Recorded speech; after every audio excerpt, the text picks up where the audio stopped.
In today's video, we are going to show you how to redeem codes here on Terabox to get extra storage or perks quickly and safely.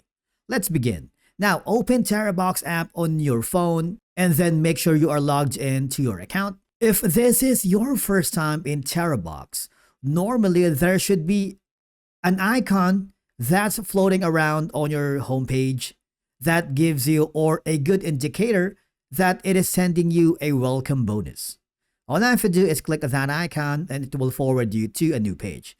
As you will notice, it offers all these steps for you to redeem rewards.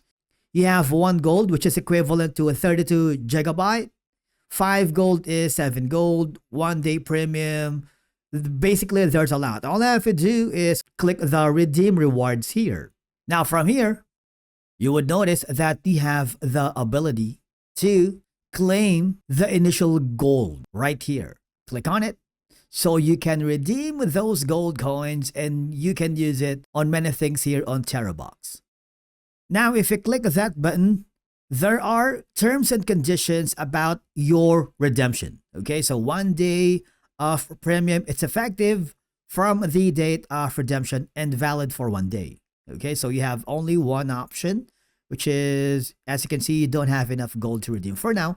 And you want to make sure to read and understand all the terms and conditions. Once you are happy, all I have to do is click the Get Gold. Remember, if you don't have enough coins yet, you can earn more by completing tasks or participating in Terabox activities. And basically, that's it for today's video on how to redeem codes here in Terabox. Thank you so much for watching, and we will see you again in the next video.